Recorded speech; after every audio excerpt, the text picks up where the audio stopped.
Merci de nous rejoindre pour passer en revue l'actualité à travers votre émission hebdomadaire Le Rendez-vous. Voilà, nous sommes là pour parler des sujets qui défrayent la chronique. Alors, pour les numéros de ce soir, nous avons jugé opportun échanger avec Maître Éric Bissello, qui est avocat, homme politique, mais il est exactement porte-parole du candidat à la présidentielle de 2023. C'est le docteur Denis Mukwege, le prix Nobel. Voilà.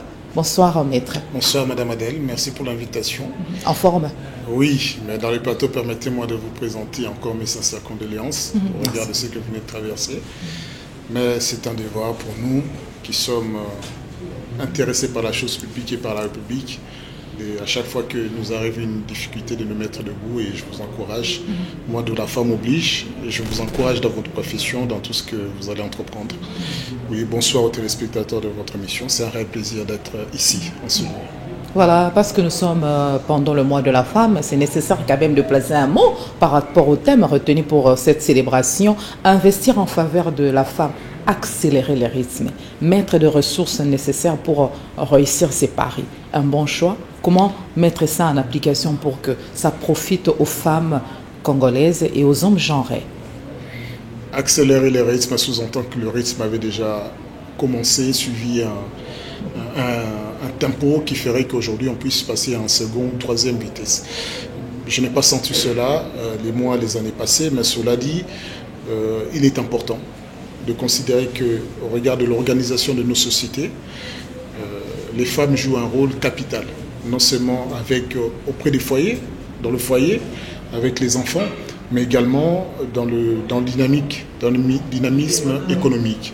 Nous savons qu'avec un petit rien, une femme qui vend du pain peut nourrir une famille et même envoyer des enfants à l'université. Donc il est important aujourd'hui, au lieu de déverser des millions à construire des hôtels et à construire des flats pour des hommes politiques, de donner cette partie de richesse à celles qui connaissent le prix de la vie et notamment les difficultés que peut rencontrer une femme face à un mari démissionnaire, sans emploi ou un mari mort au front. Donc ce sont nos femmes et nos mères que nous devrons encourager dans cette démarche. Si le chef de l'État a consacré ce mois de la femme à cette nouvelle thème avec des moyens conséquents, il faut encourager alors dans ce sens-là. Mais il ne faut pas que ce soit juste des stéréotypes ou bien des caricatures, mais il faut que ce soit réellement concret pour vous permettre de devenir des chefs d'entreprise de demain. Voilà, célébration du 8 mars 2024, un tout petit peu dans la méditation. Pourquoi? Pour commémorer les personnes qui tombent au quotidien à l'est de la République démocratique du Congo. Et pourquoi pas penser particulièrement aux femmes et aux enfants qui sont de victimes de première classe. Il est difficile de parler de la fête quand il s'agit du mois de la femme. Il est ici question de souvenance pour nous les hommes que les femmes n'ont pas encore eu l'entièreté de leurs droits ni l'entièreté de la protection dont ils méritent dans la société. Donc c'est le combat pour les droits de la femme. Particulièrement quand on regarde le combat du prix Nobel de la paix qui a, au regard de ses études, au regard de ses engagements, a consacré l'essentiel de son temps et son énergie et de ses moyens à construire la femme congolaise, à lui donner les moyens pour qu'elle puisse être indépendante. Nous considérons qu'il n'y a pas lieu de fêter, mais il y a lieu de méditer. Et j'invite les jeunes femmes, les jeunes filles que nous voyons, que nous avons vues pendant toutes ces dernières années dans les bars, le 8 mars, à réfléchir un peu plus davantage à leur avenir, qu'elles puissent être les actrices du changement. C'est ça qui serait capital. Méditation, oui, parce qu'en ce moment où nous parlons, il y a des jeunes filles qui sont violées alors qu'elles sont déplacées de guerre dans des tentes au Kivu. Il y a près de 4-5 millions de femmes qui ont fui les troubles et les guerres à l'Est et qui sont en insécurité économique et sociale, et sans oublier de leur propre personne. Donc il est important que malgré les lois de notre pays, la Constitution qui prône l'égalité, il est important de comprendre que la femme n'a pas encore recouvré ses droits et ses avantages au sein de la société. Donc c'est le combat des hommes de veiller à ce que cela soit une réalité. Voilà, on reste optimiste. Peut-être que ça ira un jour. Voilà, que le combat de la femme va aboutir à des résultats escomptés, à des résultats bien souhaité. Il faut que ça aille et nous combattrons avec vous et à vos côtés. Donc, nous sommes obligés pour que nous puissions vivre dans une société égalitaire d'en arriver là. Voilà, parce que tantôt là, vous avez parlé du prix Nobel de la paix congolais. Vous êtes son porte-parole. Il a été candidat à la présidentielle en RDC. Mais comment il se porte lui personnellement et où il vit exactement? Il vit là où il a toujours vécu, mais je ne suis pas proprement dit son porte-parole aujourd'hui. Mais c'est quelqu'un avec qui j'ai porté la parole durant la campagne présidentielle et on a eu à partager des moments. Et c'est quelqu'un dont on suit de près le parcours politique au regard de ses réactions, de ses attitudes, au regard des faits sociétals. Il est au Congo, il est au Kivu parce qu'une fois de plus, l'Est est menacé et particulièrement en cette période, non seulement l'Est est menacé, mais également beaucoup de déplacés internes et beaucoup d'incertitudes pour le sort des femmes, mais également des hommes. Donc, il continue de faire ce qu'il a toujours fait, c'est-à-dire s'engager auprès des Congolaises et des Congolais à reconstruire une vie, à sauver des vies. Militant et gynécologue, militant de droits de l'homme et gynécologue. Gynécologue et professeur, et en même temps, c'est quelqu'un qui met les mains à la pâte quand il s'agit de construire un foyer, de construire une maison, d'aider les enfants à avoir une éducation. C'est quelqu'un qui a donné sa vie, son argent et son énergie à la cause congolaise pour les Congolais. Et en cela, il reste, c'est pas quelque chose qui change avec une élection présidentielle. Quand on est convaincu de bien faire, il n'y a rien qui pourrait vous dérouter de cet engagement. Voilà, ça brûle toujours à l'est de la République démocratique du Congo. La paix est quasi inexistante en cette partie. Mais qu'est-ce qu'il faut faire alors exactement? Parce qu'il n'a pas été élu comme il est souhaité, géré garant de la nation. Ça n'a pas abouti comme à des résultats attendus. Mais comment vous comptez continuer à mener cette lutte comment pour que vous puissiez rencontrer l'assentiment de la population congolaise? Aujourd'hui, l'Est de la République démocratique du Congo fait pleurer tout le monde. Ça ne laisse personne indifférent. Peut-être la communauté internationale, parce que jusque-là, ils n'ont pas encore réagi positivement. Je dirais ceci, nous n'avions pas eu des élections que nous aurions souhaitées, qui apporteraient de la sérénité à notre démocratie et le bien vivre ensemble. Malheureusement, parce que les acteurs politiques en République démocratique du Congo considèrent toujours la politique comme un apanage, c'est leur droit, c'est leur chasse gardée. Et que respecter la loi de la République, ça pèse énormément sur eux. Donc, en cela, nous ne démissionnons pas de nos responsabilités en tant qu'acteurs politiques, en tant que citoyens engagés. Donc, nous militons, nous conscientisons, nous continuons à dire que nous sommes dans une république où la Constitution est l'alma mater et la mère des lois et que nous devons y respecter, s'y conformer.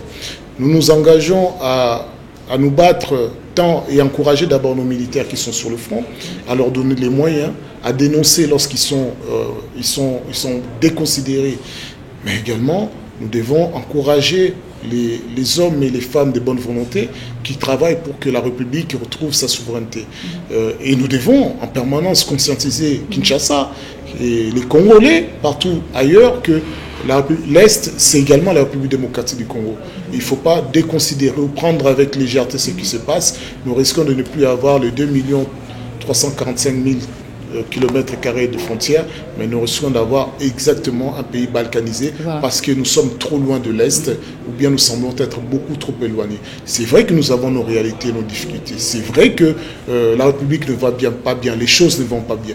Mais nous sommes conscients aussi que nous ne pouvons pas baisser les bras, ni abandonner à son triste sort le Congolais entre les mains de quelques politiciens qui ne sont pas à l'auteur ni des circonstances ni du temps. Voilà. Malheureusement, nous devons être là et vivre avec eux, les supporter pareil. Voilà, Maître Rick, le parti de Corneille Nangaa est là, existe, et ils ont manifesté, donné leur position, ils pressent avec les M23 et consorts. Les adhésions sont signalées à ces jours. Vous, personnellement, vous réagissez comment par rapport à l'existence de ces partis politiques Fleuve Congo, voilà un peu ça. Alliance Fleuve Congo, qui existe entre autres pour appuyer les rebelles, les ennemis de la RDC, en quelque sorte. Vous savez, lorsque une telle situation se présente, nous accusons d'abord le pouvoir en place de ne pas faire le choix de respecter les règles, les lois de la République et de faire des accords politiciens en dehors des règles. Et donc, contre les intérêts de la République et des Congolais. C'est ça qui fait qu'aujourd'hui, certaines frustrations individuelles, nées des accords obscurs, fait qu'il y en a qui se sentent légitimes à prendre des armes. C'est pas une raison d'aller embrasser quand même les ennemis des RDC. Ce n'est pas une raison non plus. Un bon patriote ne peut pas réagir de la sorte. Un bon patriote respecte les lois de son pays. Un bon patriote respecte la Constitution. C'est avant tout cela. Parce que prendre des armes pour tuer les Congolais, c'est interdit par la Constitution. Mais détourner l'argent public également est défendu et dénoncé par la Constitution. Vous violez les lois de la même manière. Quand vous détournez des millions de dollars destinés à sauver la République, les Congolaises, entreprendre, mettre à l'abri une jeunesse qui est en désarroi, ben écoutez, vous les condamnez à une mort certaine. Il y a des fautes graves et très graves. Il n'y a pas de demi-faute. Devant Dieu, une faute un péché est un péché. Et on ne va pas diviser en disant qu'il y a des péchés mortels et il y a des péchés. Non, un péché est un péché.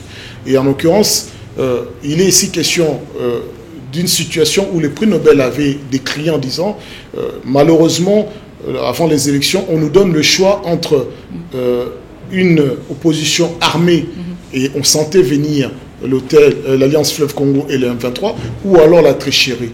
Et malheureusement, nous avons aujourd'hui une tricherie monumentale et hontée, et de l'autre, nous avons des groupes armés... Vous pouvez bien démontrer cette tricherie? Oui, je peux l'affirmer tout haut. Lorsque on voit des machines à voler circuler, ça s'appelle une tricherie. C'est incontestable. La CENI l'a reconnu. La CENI a reconnu qu'il y a des machines, mais Olenganko avait dit plus d'1 millier de machines. Mais ces machines-là n'ont jamais été signalées comme étant volées ou perdues par la CENI. Donc la CENI est complice de ces machines. Nonobstant les machines, nous avons dit encore ceci. Nous avons une grande partie des Congolais qui n'ont pas pu être enrôlés, donc qui n'ont pas pu voter. Ça s'appelle une tricherie organisée. Lorsque nous regardons que les Congolais sont partis voter sans des cartes d'électeurs, et que beaucoup qui ont des cartes d'électeurs n'ont pas pu retrouver leur nom, on se pose des questions de ces dysfonctionnements. Il y a un pléthore des excuses et des raisons pour justifier une tricherie. Mais de l'autre, cela dit, quand Nanga prend les armes, nous n'avons pas à rejoindre un camp ou l'autre. Nous avons le choix de dire que nous voulons rester intègres et nous restons dans le choix de la paix. Et ce choix de la paix, c'est ce dont le Congo a besoin. On n'a pas besoin de guerre ni de violer de manière constante la République. La solution pour pacifier l'Est de la RDC passe par quels moyens? La solution passe notamment, quand on regarde le plan de paix et des prix Nobel de la paix, la solution passe par la pacification des Congolais. C'est-à-dire qu'il n'y a aucun groupe ethnique, il n'y a aucun groupe d'individus qui pensent ou qui vont réussir à pacifier la République dans son entièreté sans tenir compte des considérations régionales et des particularités ethniques. Donc c'est-à-dire que c'est ensemble que nous devions communier pour que la paix revienne dans notre pays. Ce n'est pas le pays d'une tribu d'un tribu. Un prochain dialogue où tête à tête Félix Tshisekedi et Paul Kagame, ça peut résoudre les problèmes de l'Est et de la RDC? Absolument pas. C'est d'abord mal orienté les débats de croire que Paul Kagame c'est le problème de l'Est. Non. Il y aura d'autres Paul Kagame comme il y en a eu dans le passé. Il y aura d'autres M23 comme il y a eu dans le passé si nous ne résoudrons pas le problème de façon interne. Parce que qu'est-ce que fait Paul Kagame? Il ne vient que soutenir les Congolais qui sont en désaccord avec leurs amis ou leurs alliés politiques qui ont signé. Vous remarquerez ceux qui vont prendre des armes. Ce ne sont pas vous et moi qui subissons de manière injuste l'arbitraire, mais ce sont ceux qui étaient au pouvoir, qui se sont enrichis, mais qui ne sont pas tombés d'accord avec leurs amis, ils sont partis prendre des armes. Mais nous disons que ça suffit. La République n'appartient ni à Nanga et à dialogue intercongolais, Sand City, Lutenika et autres, ça aboutit à quelle solution? C'est ça la réalité. Seulement s'il faut compter à des séries de dialogues. Je suis de ceux qui pensent qu'il n'y a pas de dialogue politique en termes de partage de pouvoir. La rencontre avec la classe politique, ça n'aboutit toujours pas à de résultats souhaités. À quoi bon continuer à engager des rencontres? Tout dépend des objectifs. Il faut prendre des décisions. Non, parce que les objectifs... S'il faut s'imposer un dictateur, moi je me dis c'est mieux pourvu d'asseoir une bonne politique. Parce que c'est ce que Mobutu a fait à l'époque, il y avait l'intégrité territoriale. En fait, non. Un père, c'était un parti unique. Non.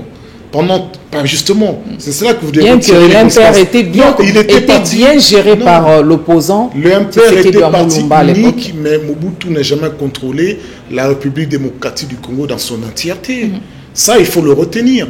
Et ça, c'était en temps passé. Aujourd'hui, il y a plus de 110 millions de Congolais. L'espace est encore mieux occupé. Aujourd'hui, nous avons découvert encore des minéraux, des sources d'approvisionnement de l'argent, ce qui fait que ça attire les multinationales et les bandits de toutes sortes. Je suis de ceux qui pensent effectivement que aucun accord entre politiciens qui viserait à partager les postes ne résoudra le problème. Non. Mais par contre, ce qui résoudra le problème, si les politiciens, si les hommes de ce pays intègrent ça, c'est pour dire que non, fixons les objectifs pour l'intérêt de la nation. C'est-à-dire que vous pouvez, vous, Félix-Antoine Tshisekedi et vos amis, rester au pouvoir, mais au minimum, régulariser, mettez-y de la moralité, c'est-à-dire que revoyez les salaires des députés qui passent aujourd'hui de 21 000 à 30 000 $ à la baisse, 5 000, 7 000 $, revoyez les primes des ministres à la baisse, revoyez les fonctionnements des institutions, les trains de vie des institutions à la baisse, respectons la Constitution, payons les fonctionnaires correctement, améliorons les conditions de vie des militaires, créons des corps, des métiers qui pourraient aider la République demain, créons une police des frontières. C'est en cela qu'en fixant ces objectifs, non pas pour l'opposition, ni pour la majorité, mais pour les Congolais, qui feront que n'importe qui arrivera au pouvoir se verra doté des moyens suffisants pour que la République en marche. Revoyons la Cour constitutionnelle pour qu'effectivement elle soit intègre et qui œuvre pour la cause de la Constitution dans des intérêts des Congolais et non pas du pouvoir en place. Et c'est en cela que nous devons être honnêtes. Donc je reviens à dire que les accords entre les Congolais pour le partage du pouvoir ne résoudra pas le problème. Ça ne fera que créer des nouveaux riches, des nouveaux millionnaires promis par le chef de l'État, mais ça ne aidera pas la République à sortir des ornières dans lesquelles les politiciens les ont mis.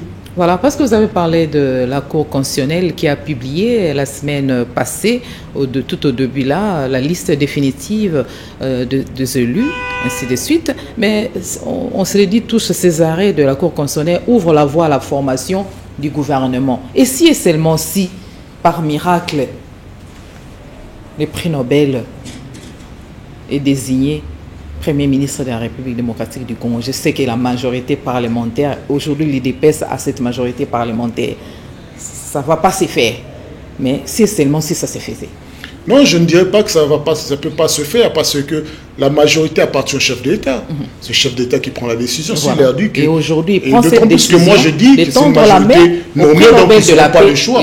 S'ils l'ont nommé, déjà on va dire une chose, on va passer des moments de complaisance de moins en moins évidents. C'est-à-dire qu'au moins nous aurons quelqu'un qui ait les mains propres, qui n'est pas de groupe militaire ni armé à l'Est, comme les députés qui sont là, ou bien certains hommes au pouvoir ici à Kinshasa, qui n'est pas nourri par l'argent sale, qui n'est pas corrompu. C'est quelqu'un qui intègre. Ça ne sera pas une occasion pour lui de se salir. Non, la politique, ce n'est pas quelque chose de sale. Ce sont ceux qui pratiquent la mauvaise politique qui salissent la politique. La politique est un métier noble parce que vous travaillez pour la nation, vous travaillez pour la population, pour le peuple qui normalement a toujours raison. Donc moi je pense qu'en ayant cette hypothèse-là, déjà beaucoup de politiciens vont fuir parce qu'ils savent qu'ils finiront en prison, mais pour des vrais, pas pour des théories. Pas pour gagner des élections. Pour un défenseur de droits, militant de droits de l'homme, un gynécologue, qu'est-ce qu'on peut attendre de lui si, par exemple, il était nommé Premier ministre? Il va commencer par où pour soulager tant soit peu les calvaires de la population congolaise par la formation du gouvernement, ainsi de suite. Vous comprendrez que c'est un programme qu'il avait déjà amorcé, parce que c'est des programmes qu'il a proposés aux Congolais. Fin de la guerre, fin de la faim, et fin des vices. C'est-à-dire, en fin de la guerre, il a pensé que oui, les racines de la nouvelle République doivent se structurer sur les forces militaires et de renseignement, mieux organisées, professionnelles, mieux payées. Par la suite, il y a des corps de métiers qui sont créés dans son programme. En fait, il n'y a pas de priorité spécifique. C'est 12 chantiers qui devront être mis en exergue. Vous avez, pendant ces quelques années, on nous a parlé de 145 territoires. Est-ce que vous en entendez encore parler? Non, on ne peut pas faire... Nous attendons le prochain gouvernement pour... Non. C'est un programme qui était déjà... Non, ou achever ces projets. Non, c'est un projet qui a commencé. Antser ne fait pas partie du gouvernement. Ce sont des structures qui existent, des entreprises qui existent, dont on a confié les réalisations. Donc, le gouvernement peut que constater des avancées. Donc on ne devrait pas les mettre en arrêt. Et c'est les projets qui ont déjà été budgétisés, on a financé. Encore, on va encore financer de nouveau. Et parce que ça ne va pas au bout. Parce qu'il y a des gens qui détournent de l'argent. C'est ça. C'est-à-dire que le prix Nobel de la paix avait déjà proposé son programme et sa vision pour la République.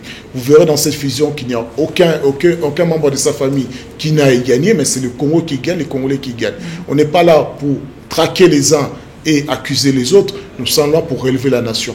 Et si cette hypothèse-là se présentait, je dirais que Dieu finalement n'a pas abandonné la République démocratique du Congo. Mais étant donné que nous avons dans notre classe politique des gens mesquins qui ne pensent qu'à leur famille et leur propre ventre, malgré des millions qu'ils ont gagnés ou bien qui détournent impunément, ben, ça n'arrivera pas. Parce qu'ils commenceront d'abord par vouloir créer encore nouveau les rébellions à l'Est pour pouvoir déstabiliser. Mais nous sommes aussi confiants qu'avec ses qualités, son agenda et son impartialité, le prix Nobel de la paix, il fait partie de ces critères nécessaires à un Premier ministre, à un homme d'État. Et malheureusement... Mais vous ne craignez pas, Maître Eric, qu'il puisse se salir en embrassant la politique? Ça ne lui ressemble pas.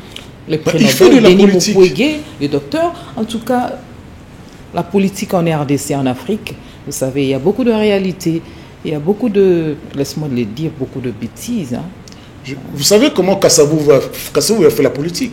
Est-ce que vous l'avez entendu dans des bêtises? Il risque de salir son image. Non, mais est-ce que Kassavou, la politique a sali son image? Est-ce qu'il a été corrompu? Est-ce qu'il s'est mis dans des groupes armés? Pourtant, au sortir de... la mort l'a surpris, il n'a pas... Non, au sortir de l'indépendance, pourtant, il y avait une forte demande des Congo pour une séparation de la nation, un fédéralisme accru. Mais il a su garder les nations ensemble. Est-ce qu'il est sorti la population n'a pas profité des Kassavoubou parce qu'il est parti tôt. Votre question, c'est un peu difficile est-ce que la politique parler peut de salir? lui. Oui, mais ce sont des actions qu'il a posées. Il a posé des actes qui démontraient que l'homme en soi est propre et intègre. Donc c'est ça. Si pendant X temps Mobutu s'est comporté, ben c'est Mobutu. Si pendant X temps Nzé, le roi des Kabila, en quoi ces actes ont-ils sali la République? En quoi les actes de Laurent Désiré Kabila ont sali la République? Non, il arrive un moment que non. Quelquefois, le destin nous ouvre les portes, nous donne des hommes qu'il faut à la place du qu'il faut. Et là, il faudrait reconnaître ces hommes-là et les dire que non, ce n'est pas la politique qui est sale, mais ce sont des personnes qui sont déjà en soi sales, qui viennent faire de la politique, et même pas, il ne faut même pas de la politique. Ils ne font que préserver les intérêts de ceux qui détruisent la République. Voilà, nous attendons impatiemment on peut savoir, le pays puisse avoir un Premier ministre pour, en fin de compte, former les gouvernements.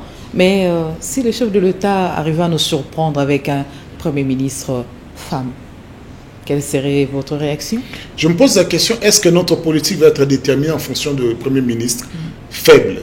Non, puisque comprenez que l'Union sacrée avait dit qu'ils se sont réunis pour rejoindre la vision du chef d'État. Donc on sous-entend que la vision du chef d'État qui aurait été réélu, les Congolais connaissent sa vision. Nous le connaissons. Donc qu'est-ce que nous pouvons attendre du Premier ministre, à plus forte des raisons, faible et choisi pour sa faiblesse? Nous n'avons rien à attendre. Un bon Premier ministre pour la République démocratique du Congo, il faut qu'il soit technocrate. Non, un bon Premier ministre... un peu d'énumérer les qualités. Un bon Premier ministre, c'est une personne qui soit... Du prochain Premier ministre, son portrait qui soit intègre, que ce soit une personne dont la parole porte en international, ce soit quelqu'un qui respecte les valeurs traditionnelles, mais également du droit. C'est quelqu'un qui veut créer la cohésion nationale. C'est quelqu'un qui sait, qui a une forte connaissance de l'histoire de notre pays et qui est un engagement sincère auprès des Congolaises et des Congolais. Et maintenant, si c'est une femme, nous serions 1000 fois encore ravis. Après tout, pourquoi pas, il n'y a pas que des hommes. Déjà, des hommes ont déjà démontré à quel point ils sont faibles et ils ont failli. Donnez-nous une femme, nous allons voir en quoi ça peut nous apporter quelque chose de plus. Pourquoi pas? Et vous proposez aussi quelle taille au prochain gouvernement? En tout cas, cela pose encore une autre question des moyens. Pour un pays à la dimension d'un continent. Ce n'est pas une question, non, ce n'est pas une question de dimension du pays. Nous sommes en principe un pays décentralisé. Nous avons des entités locaux qui sont censées mener une politique locale. Donc, qu'importe que nous ayons 20 ministres. Mais il n'y a pas une bonne politique de la décentralisation. Le problème en est que les ministères en sortent en fonction des partis politiques et de leur engagement à soutenir le gouvernement. Le problème en est que les ministères sont en fonction des affinités avec les chefs de l'État ou bien les familles intelles. C'est ça, c'est juste ça. En fait, ce sont des postes de complaisance. On peut ne pas être capable, ne pas avoir un diplôme d'État, mais on devient un ministre ou un secrétaire général ou même encore un administrateur, un directeur général. C'est ça qui pose des problèmes dans ce pays. Mais allons encore plus en profondeur. Ce n'est pas une question d'état des ministres. Revoyons à la baisse le train de vie des institutions qui nous amènerait des moyens. Sinon, nous passerons notre temps à entendre de la bouche de ceux qui nous gouvernent. On a mobilisé 16 milliards. Ok, mais qu'est-ce que vous avez fait pour les Congolais avec ces 16 milliards? Que de promesses. Aujourd'hui, nous avons à la baisse les émoluments de aujourd'hui, nous n'avons pas de cartes de permis de conduire, pas de cartes d'identité. Le passeport, on avait permis $100, mais aller chercher les passeports à moins de $100. Ce qui fait que ce sont des mensonges. Pourquoi? Parce que l'argent est détourné à autre chose. Parce qu'au lieu d'investir dans des entreprises de l'État en termes de sécurité qui fabriquent, créent des cartes d'identité sécurisées, qui fabriquent des passeports sécurisés, qui fabriquent des permis sécurisés, non, on préfère sous-traiter en renayant des rétrocommissions, comme les chefs d'État avaient dit que c'est légal, qui ferait que ces individus, ils ne s'engagent pas pour la nation, ils s'engagent pour leur rétrocommission et aller acheter des maisons à Dubaï pour pouvoir fuir le pays au cas où ça barderait un jour. Donc la question ne se pose ni de la taille, ni que ce soit une femme, mais la question se pose de la volonté réellement du chef d'État à vouloir ou pas guérir la République démocratique du Congo. Voilà, le politique ont leur part des responsabilités. La population aussi a sa part des responsabilités pour le développement de notre pays, vous trouvez? Effectivement. Non, mais la population a doublement de responsabilités. Parce qu'une population qui laisse faire des injustices, qui laisse faire lorsque quelques personnages maltraitent les lois qu'elle a choisies pour le diriger, cela pose problème. Mais également, il faut une population qui soit éveillée et engagée. Il ne faut pas qu'elle attende tout de l'État. Moi, je ne comprends pas cette population qui veut absolument tous venir vivre dans des mégalopoles comme Kinshasa, alors que les campagnes sont vides. Alors que on nous parle de 145 territoires. Il faudrait civiliser ces endroits, il faudrait y apporter de la culture, il faudrait apporter des moyens pour que les gens vivent en sécurité. Voilà. Donc il faut que la population soit exigeante, pas seulement exigeant à l'égard du chef de l'État, mais exigeant à l'égard du bourgmestre, à l'égard des députés provinciaux, à l'égard du ministre, du gouverneur de la province. Il faudrait alors éveiller la conscience des pétitions, d'interpellations. Et oui, si vous vous laissez faire, mais attendez, voilà. Subissez les conséquences. Voilà, certains opposants parlent déjà des tsunamis électoralistes à la Chambre basse du Parlement. Pourquoi? L'UDPS grand gagnant après la publication par la Cour constitutionnelle de la liste définitive des élus qui siégeront à la Chambre basse du Parlement. Ceci a pu mettre fin à tout suspense politique qui avait caractérisé les quotidiens de nos représentants à la Chambre basse du Parlement. Votre opinion? Bah écoutez, la chambre basse vient de nous montrer par la loi qu'elle a elle-même votée en passant cette fois-ci de $21 000 à $33 000 avec un deuxième suppléant, payé par les fonds de la République, qu'elle n'a que faire du sort des Congolais, de nos problèmes, de nos difficultés financières. Elle s'est même taillée la part du lion. L'UDPS avait déjà prévu ce tsunami, non pas parce qu'elle avait la capacité de gagner sur le terrain, parce qu'elle savait qu'elle avait distribué des machines et qu'elle savait qu'elle allait nommer ces gens à elle.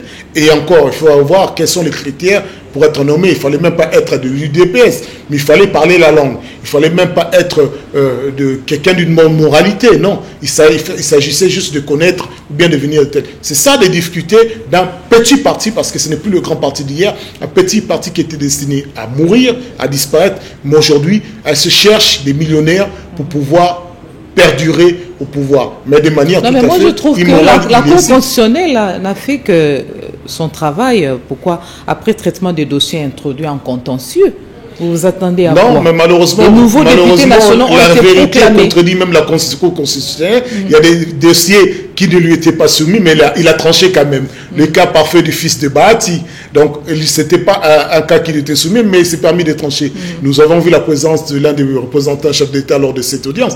Nous savons que la Cour constitutionnelle, pour nous, qui avons constaté ces défaillances, nous savons que la Cour constitutionnelle n'était plus là pour dire les droits, mais pour confirmer la fraude électorale et la tricherie immorale. Parce que vous le dites, dans cette nouvelle configuration, le plus grand perdant, c'est Bahati avec son AFDC, qui se retrouve relégué à la 3e place politique. 4e même.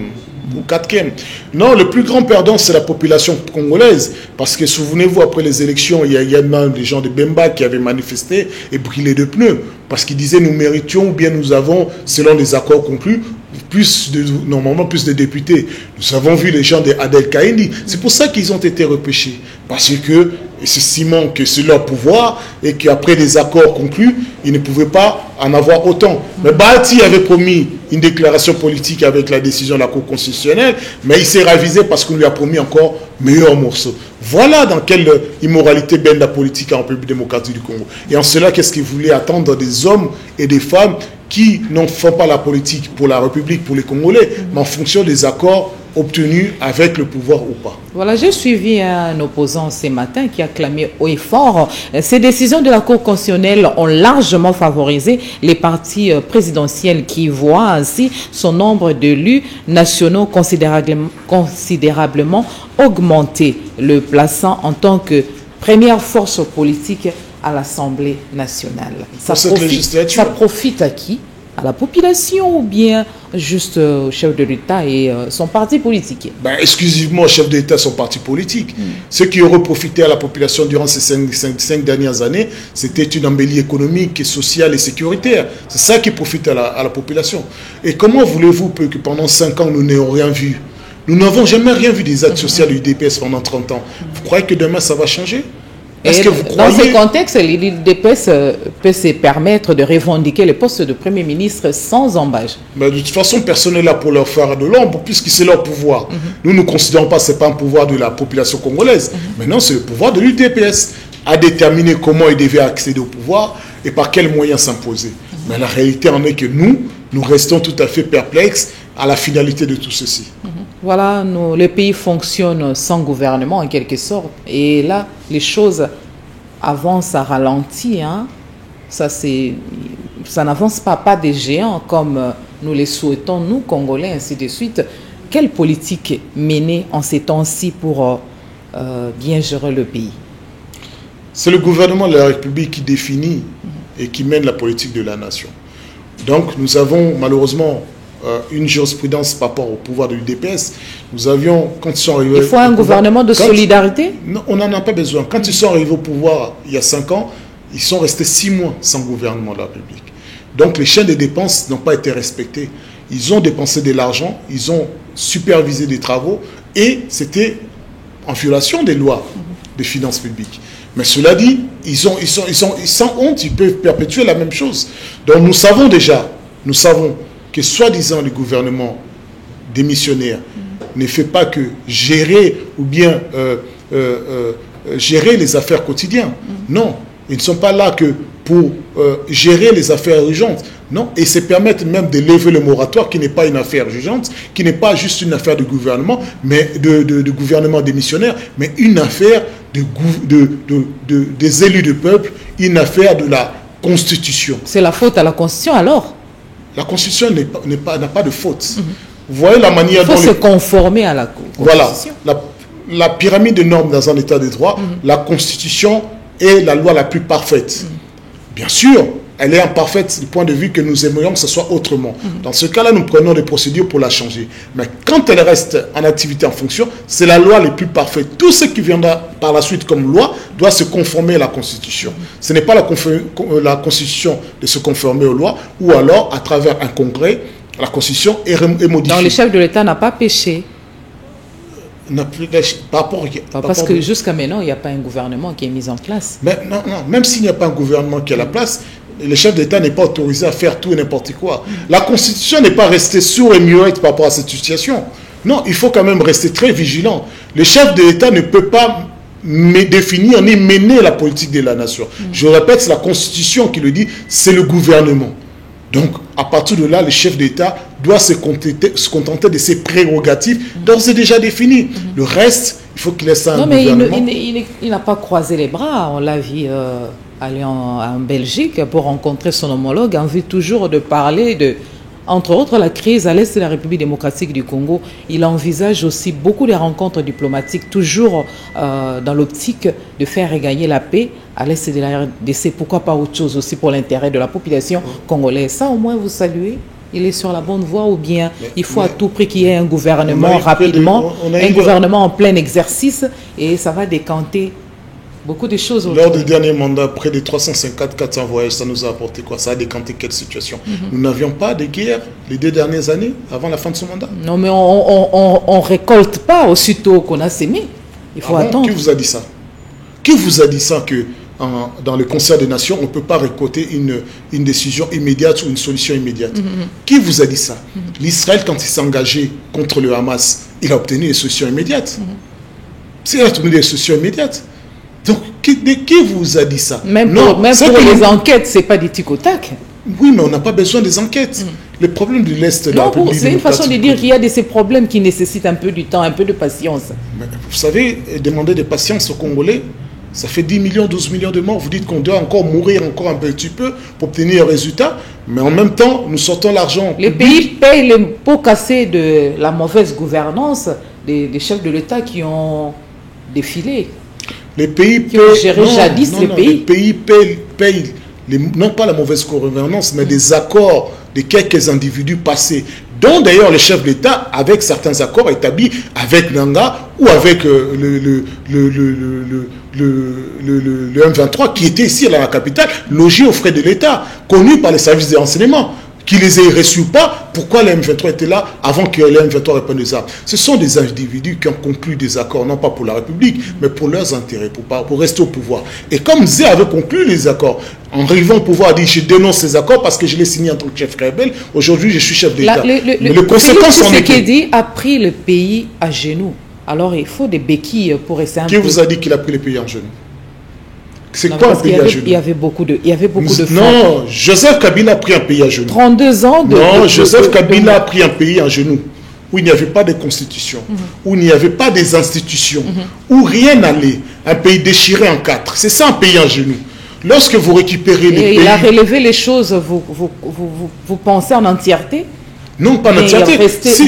Non, même certains gouvernements aujourd'hui qui arrivent dans certains pays civilisés, organisés et sécurisés, mais ne relève jamais des choses en entièreté. Parce que la politique, elle est permanente, elle est continuelle. Aussi longtemps qu'il y aura des hommes dans ces pays-là, il y aura des questions et des problèmes à résoudre.